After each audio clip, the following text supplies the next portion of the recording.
Thank you very much, everyone. Appreciate it. And good afternoon. I'd like to provide an update to the American people regarding the crisis on our southern border, and crisis it is. Illegal immigration affects the lives of all Americans. Illegal immigration hurts American workers, burdens American taxpayers, and undermines public safety and places enormous strain on our local schools, hospitals, and communities in general, taking precious resources away from the poorest Americans who need them most. Illegal immigration costs our country billions and billions of dollars each year. America is a welcoming country, and under my leadership, it's a welcoming country. We lead the world in humanitarian protection and assistance by far. It's nobody even close. We have the largest and most expansive immigration programs anywhere on the planet. We've issued 40 million green cards since 1970, which means the permanent residency and a path to citizenship for many, many people. But we will not allow our generosity to be abused by those who would break our laws, defy our rules, violate our borders, break into our country illegally. We won't allow it. Mass, uncontrolled immigration is especially unfair to the many wonderful, law-abiding immigrants already living here who followed the rules and waited their turn. Some have been waiting for many years. Some have been waiting for a long time. They've done everything perfectly. And they're going to come in. At some point, they're going to come in. Many cases, very soon. We need them to come in because we have companies coming into our country. They need workers, but they have to come in on a merit basis, and they will come in on a merit basis. The communities are often left to bear the cost and the influx of people that come in illegally. We can't allow that. There's a limit to how many people a nation can responsibly absorb into their societies. Every day, above and beyond our existing lawful admission programs, roughly 1,500 to 2,000 people try crossing our borders illegally. We do a very good job considering the laws are so bad. They're not archaic, they're incompetent. It's not that they're old, they're just bad. And we can't get any Democrat votes to change them. It's only the Republicans that are in unison. They want to change them. They want to make strong borders, want to get rid of any crime because of the borders, of which there's a lot. And we've done a great job with the laws that we have. We're moving in tremendous numbers of people to get out the MS-13 gangs and other gangs that illegally come into our country. And we're getting them out by the thousands. But this is a perilous situation, and it threatens to become even more hazardous as our economy gets better and better. A lot of the cause of this problem is the fact that we right now have the hottest economy anywhere in the world. It's doing better than any economy in the world. Jobs, unemployment, you look at any number. Right now we have more workers than any time in the history of our country. We have more people working, which is a tremendous statement. More people working than at any time in the history of our country. And people want to come in, and in some cases they want to take advantage of that. And that's okay, and we want them to come in, but they have to come in through merit. They have to come in legally. At this very moment, large, well-organized caravans of migrants are marching toward our southern border. Some people call it an invasion. It's like an invasion. They have violently overrun the Mexican border. You saw that 2 days ago. These are tough people in many cases. A lot of young men, strong men, and a lot of men that maybe we don't want in our country. But again, we'll find that out through the legal process. But they've overrun the Mexican police, and they've overrun and hurt badly Mexican soldiers. So this isn't an innocent group of people. There's a large number of people that are tough. They've injured, they've attacked, and the Mexican police and military has actually suffered.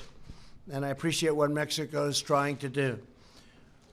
So let me begin by stating that these illegal caravans will not be allowed into the United States, and they should turn back now because they're wasting their time. They should apply to come into our country. We want them to come into our country very much. We need people to help us with all of these companies that are coming in. We've never had anything like this. We have car companies coming in. We have Foxconn, so involved with the manufacturing of Apple products, coming in Wisconsin. We have a lot of companies coming in, but they have to apply, and they have to be wonderful people that are going to love our country and work hard. And we've already dispatched for the border the United States military, and they will do the job. They're setting up right now, and they're preparing. We hope nothing happens, but if it does, we are totally prepared. Greatest military anywhere in the world, and it's going to be and is now in great shape, no longer depleted like it was when I took over as the President of the United States. The government of Mexico has generously offered asylum, jobs, education, and medical care for people within the caravan, but many members of the caravan have refused these offers, which demonstrate that these migrants are not legitimate asylum seekers. They're not looking for protection, because if they were, they'd be able to get it from Mexico. Mexico has agreed to take them in and encourage them to stay. But they don't want to stay. They want to come into the United States. So this is no longer safety, and asylum is about safety. Asylum is not a program for those living in poverty. There are billions of people in the world living at the poverty level. The United States cannot possibly absorb them all. Asylum is a very special protection intended only for those fleeing government persecution based on race, religion, and other protected status.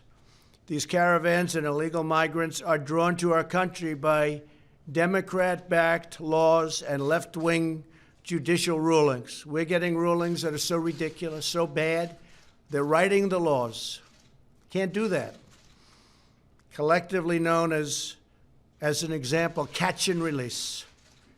It's a disgrace that we have to put up with it. These policies lead to the release of illegal aliens into our communities after they've been apprehended. But we're not releasing anymore. Big change as of a couple of days ago. We're going to no longer release. We're going to catch. We're not going to release. They're going to stay with us until the deportation hearing or the asylum hearing takes place.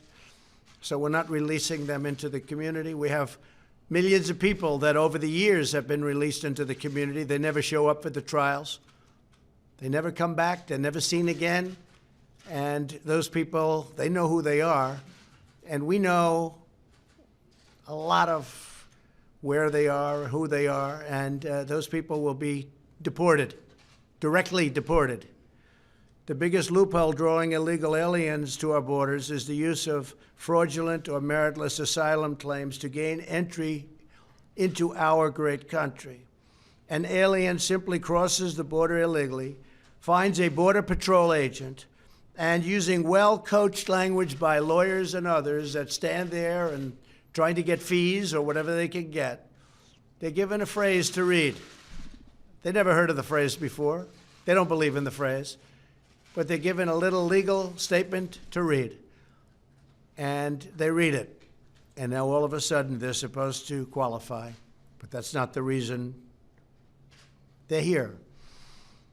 This merely asserts the need for asylum, and then often released into the United States, and they await a lengthy court process. The court process will take years sometimes for them to attend. Well, we're not releasing them into our country any longer. They'll wait for long periods of time. We're putting up massive cities of tents. The military is helping us incredibly well. I want to thank the Army Corps of Engineers. They've been so efficient, so good, so talented. We have thousands of tents. We have a lot of tents. We have a lot of everything. We're going to hold them right there. We're not letting them into our country, and then they never show up. Almost. It's like a level of 3%. they never show up for the trial. So by the time their trial comes, they're gone. Nobody knows where they are. But we know where a lot of them are, and they're going to be deported.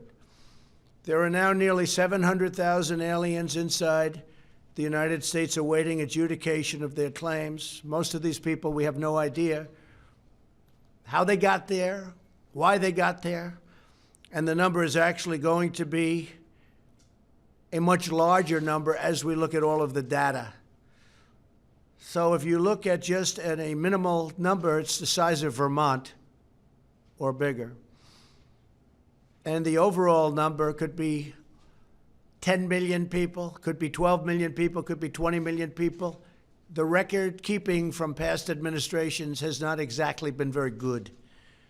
As human smugglers and traffickers have learned how the game is played and how to game the system, we have witnessed a staggering 1,700 increase in asylum claims since the year 2010. They understand the law better than the lawyers understand the law. You have a lot of professionalism there. You have a lot of professionalism involved with setting up the caravans. You take a look at the way that's happening. Even the countries, you look at Honduras and El Salvador, and you look at what's happening at the different levels in different countries or what's happening on the streets. There's a lot of professionalism taking place, and there seems to be a lot of money passing. And then all of a sudden, out of the blue, these big caravans are formed, and they start marching up. Got a long way to go. On average, once released, an asylum case takes 3.5 years to complete. Think of it. Somebody walks into our country, reads a statement given by a lawyer, and we have a 3.5-year court case for one person. Whereas other people tell them, out, get out, just get out. Other countries, get out. We have a border, get out. We go through years and years of litigation because of the Democrats and the incompetent, very, very stupid laws that we have. They're the laughing stock all over the world, including the people that are marching up. They understand. But the difference is we're not allowing them in, and we're not releasing, and we're not doing any of the things that were done for so many years that really are terrible for our country. The overwhelming majority of claims are rejected by the courts, but by that time, the alien has usually long since disappeared into our country. So they never get to see the judge, they never get to have a ruling. They don't care because they're in the country and nobody knows where they are. All told, there are approximately 1 million aliens who have received final orders of removal. They've actually got final orders of removal. You don't have to go to a court anymore. The courts have already issued the orders of removal, and we've gotten a lot of them, but who remain at large in our country. So we're moving them out. This endemic abuse of the asylum system makes a mockery of our immigration system, displacing legitimate asylum seekers, and there are legitimate asylum seekers, while rewarding those who abuse or defraud our system, which is almost everybody. Everybody is abusing it and just doing things to our system which were unthinkable, I'm sure, even by the Democrats who were largely responsible for getting it done. These individuals disrespect the foundations of American government by voluntarily choosing to break the law as their first act on American soil. Furthermore, contained within this giant flow of illegal migration to our southwest border is the movement of illicit and deadly narcotics. It's in the southwest. Most of it comes in. Nearly 100% of heroin in the United States enters through the southern border. Think of that, 100% almost of heroin comes in through the southern border, along with roughly 90% of cocaine and the majority of meth and a substantial portion of the ultra-lethal fentanyl killing our youth. The fentanyl is killing our youth. These drugs destroy the lives and kill much more than 70,000 Americans every single year. And the number goes up and up and up because we are so foolish with our laws that we allow this to happen. A death toll equivalent of the size of an entire American city every year. The current influx, if not halted, threatens to overwhelm our immigration system and our communities and poses unacceptable dangers to the entire nation. Have to have our borders.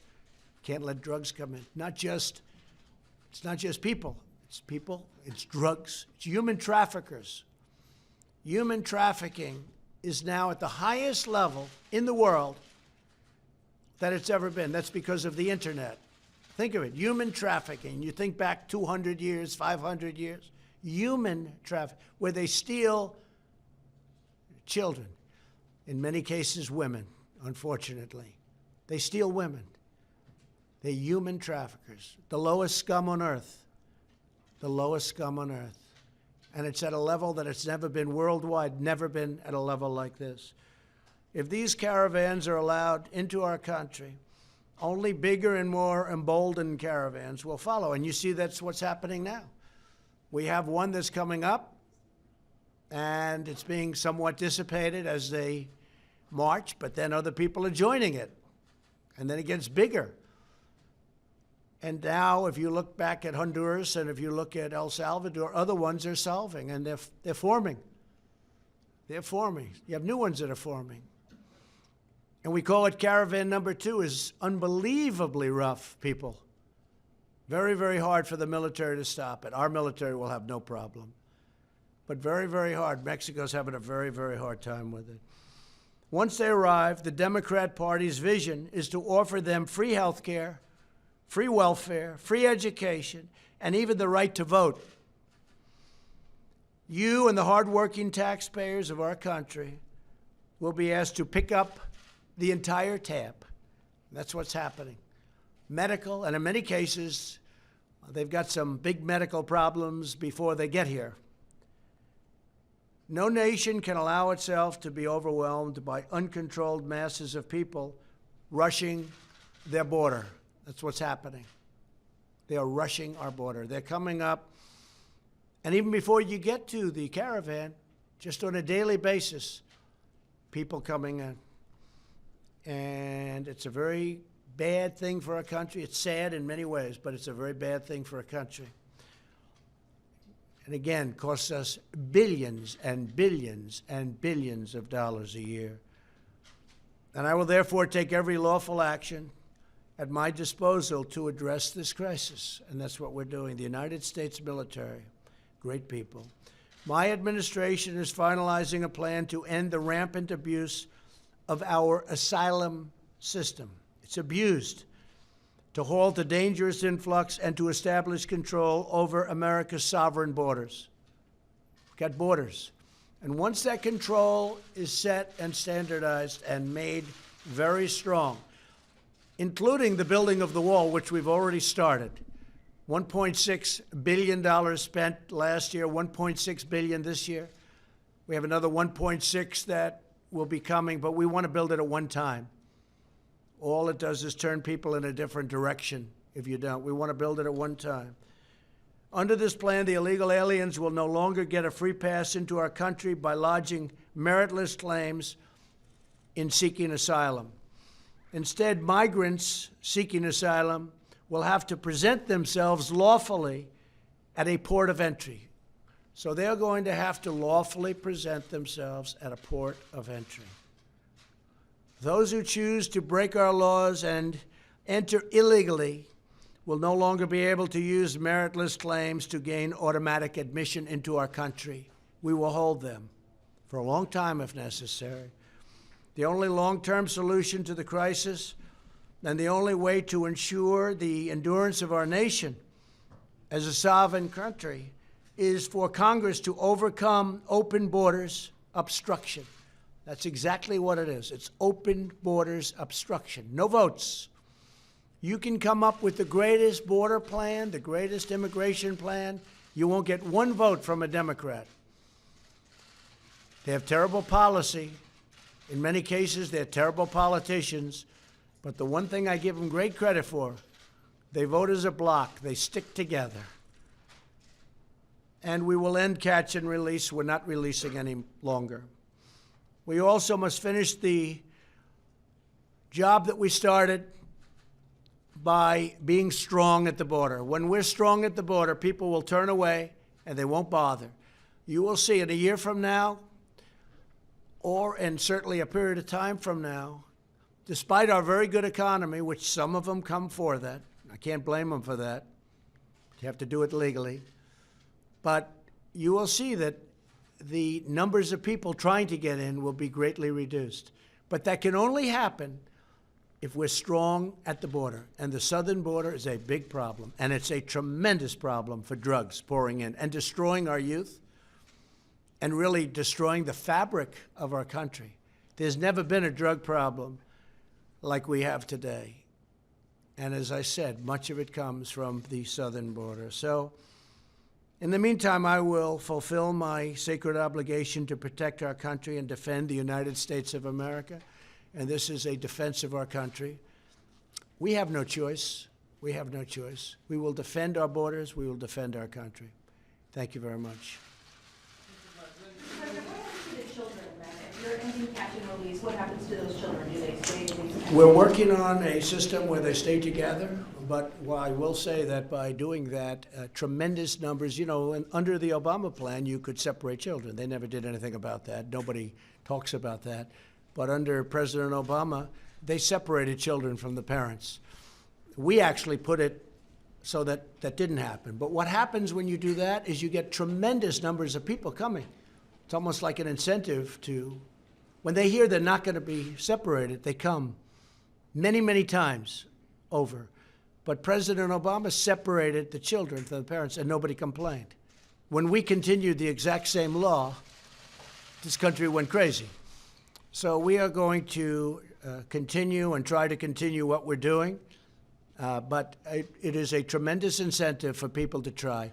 But it's going to be very, very hard for people to come into our country. So we think we'll be able to do that. How do you plan to them firing upon any of these people? Could you see? I hope not. I hope not. It's the military. I hope there won't be that.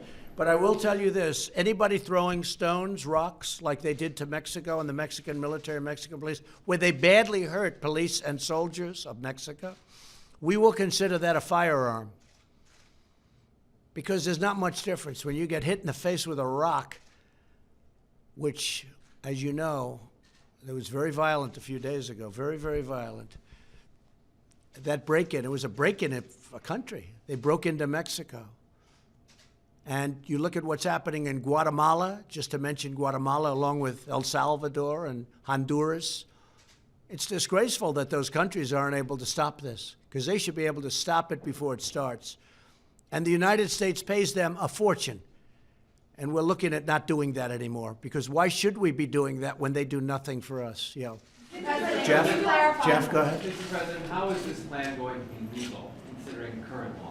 Oh, this is totally legal. No, this is legal. We're stopping people at the border. This is an invasion, and nobody's even questioning that. But in terms of your plans to change asylum, are you going to leave this be executive? No, you don't have to. You don't have to release. You can hold. The problem is, to hold people, you need massive facilities. It's the most ridiculous thing I've ever heard. Another country says, sorry, you can't come in. With us, we take their name, take their phone number, take their everything, and say, good luck. Only because we don't have the facilities to hold people. But we're building the facilities now. We're building massive numbers of tents, and we will hold them in tents. And you don't have to release them. They released them only because they didn't have the facilities to hold them. Is there like an executive order that you're going to be releasing today? We will be doing an executive order sometime next week, yes. Executive order being with ending catch and release and asylum? It's going to end. It's going to be talking about everything. It'll be quite comprehensive. Many of the things we've talked about today. Mr. Yes. President, so you're so just to clarify, you are speaking of in the tents, these family units that would. Well, we have other facilities also. But what's happened is we are holding so many facilities, so many people, that our facilities are being overrun. They're being overrun. And we are putting up temporary facilities Eventually, people won't be coming here anymore when they realize they can't get through. So they will hold the children in those tents with We their will be parents? holding the family and the children together. Remember this, President Obama separated children from families. And all I did was take the same law, and then I softened the law.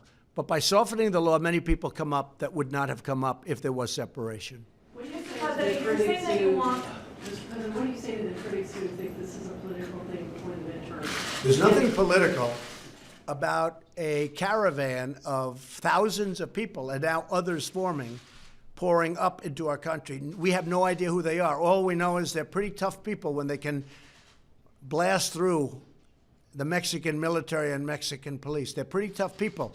Even Mexico said, wow, these are tough people. I don't want them in our country. And women don't want them in our country. Women want security. Men don't want them in our country, but the women do not want them. Women want security. You look at what the women are looking for. They want to have security. They don't want to have these people in our country, and they're not going to be in our country.